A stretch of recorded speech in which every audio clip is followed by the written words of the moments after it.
Good evening student. आज मैं आपको पढ़ाने जा रही हूँ क्लास 7 में सब्जेक्ट व्याकरण। स्टूडेंट, पिछली कक्षा में हम आपको पढ़ा चुके थे भाषा किसे कहते हैं और भाषा कितने प्रकार के होते हैं।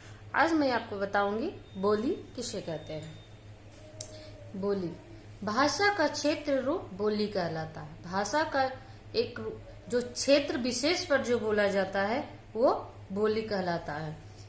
यह बोली एक क्षेत्र विशेष तक ही सीमित रहती है। इसका प्रयोग प्रायः सरकारी कामकाज तथा साहित्य लेखन में नहीं होता।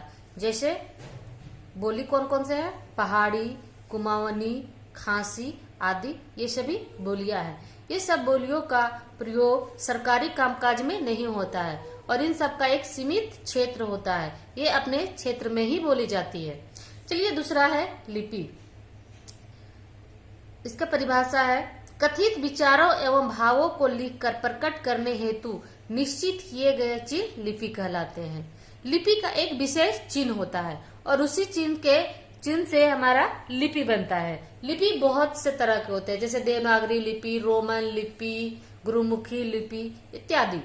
लिपि किसी भाग को लिखने का उसका अपना ढंग है। लिपि के कारण ही एक व्यक्ति के भाव विचार सदैव सुरक्षित रहकर आने वाली पीढ़ियों के काम आया करते हैं। और संसार में जितनी भी मुख्य भाषाएं हैं उन सब के लिखने का ढंग भी अपना अपना है। वह ढंग ही लिपि कहलाता है। लिपि ध्वनियों के चिन्हों से बनती है। ध्वनि के चिन्ह यानी कि हमारे आवाज जो हम बोलते हैं उन्हीं के आधार पर चिन्ह बनती है और वही हमारी लिपि कहलाती है। हिंदी व संस्कृत देवनागरी लिपि है। इसकी जननी का श्रेय ब्राह्मी लिपि को जाता है। हमारी जो हिंदी और संस्कृत भाषा है इसकी लिपि देवनागरी लिपि है और इस देवनागरी लिपि की उत्पत्ति ब्राह्मी लिपि से हुआ है। इसी के द्वारा बंगला, मराठी, गुजराती और पंजाबी भाषा भी विकसित हुई है। पंजाबी गुरुमुखी में लिखी जाती है। पंजाबी भाषा की लिपि गुरुमुखी है। उर्दू व फारसी लिपि में लिखी जाती है। अंग्रेजी भाषा की लिपि रोमन है। अरबी भाषा अरबी लिपि में लिखी जाती है। ये हो गई हमारी लिपि और हमने आपको बताया कि किस किस भाषा की लिपि क्या क्या है। अब हम आगे पढ़ेंगे साहित्य। वर्णों और भाषा के शब्दों में जो कुछ लिखा भी जाता है अपने व्यापक अर्थ में वह साहित्य कहलाता है।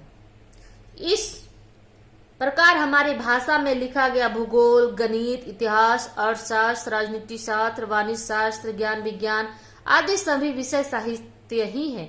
ये सारे विषय उपयोगी साहित्य के अंतर्गत आते हैं। उपन्यास, कहानी, नाटक, एकांकी, निबंध, कविता, जीवनी, आत्मकथा, पत्र आदि ललित साहित्य कहलाते हैं। साहित्य भी बहुत से प्रकार के हैं। कुछ उपयोगी साहित्य है और कुछ ललित साहित्य है। उपयोगी साहित्य के अंतर्गत आते हैं हमारे ये सब, ये जो है ये सभी आते हैं। लेकिन ललित साहित्य यानी हमारे मनोरंजन के लिए लिखे जाते हैं वो साहित्य कहलाते हैं ललित साहित्य। ललित साहित्य अर्थात मनोरंजन के लिए जो लिखा जाता है वो साहित्य, जैसे उपन्यास, कहानी, नाटक इत्यादि। जानकारी के लिए आपको बता दें, प्रत्येक भाषा में साहित्य रचने की शैली अलग अलग रहा करती है। साहित्य लिखने की शैली के रूप को विधा कहते हैं। साहित्य में गद्य और पद लिखने के अपने अपने अलग नियम हुआ करते हैं। इनका पूर्ण ज्ञान व्याकरण और काव्य शास्त्र से ही होता है। जो साहित्य लिखा जाता है सभी भाषाओं के अपने अलग अलग ढंग से लिखी जाती है। चलिए हम परिभाषा जान लेते हैं। साहित्य का परिभाषा क्या है? ज्ञान राशि के संचित कोश का नाम ही साहित्य है। यह समाज व राष्ट्र का प्राण कहलाता है। प्राण क्यों कहलाता है? क्योंकि हमें साहित्य के माध्यम से हमें बहुत सी जानकारी प्राप्त होती है। हमें अपने देश की संस्कृति, बीते हुए कल सारा चीज हम साहित्य के माध्यम से ही जानते हैं, इसलिए हमारे राष्ट्र का प्राण है।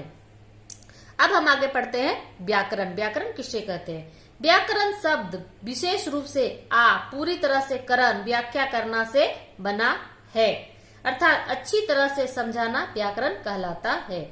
व्याकरण की परिभाषा देखिए।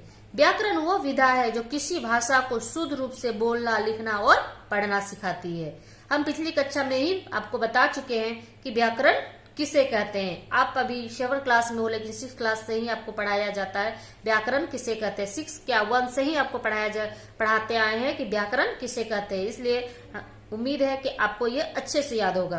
अब हम पढ़ते हैं व्याकरण के विभाग। यानी व्याकरण को कितने भागों में बांटा गया है। व्याकरण के मुख्य रूप से 3 विभाग है, वर्ण विभाग, शब्द विभाग और वाक्य विभाग।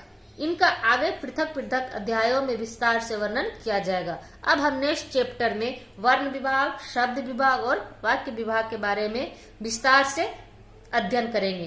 तो अब आपका होमवर्क है बोली का परिभाषा लिख के याद करना है। बोली, लिपि, साहित्य और व्याकरण, ये चारों का परिभाषा लिख करके आप इसे याद कर लेंगे। Thank you.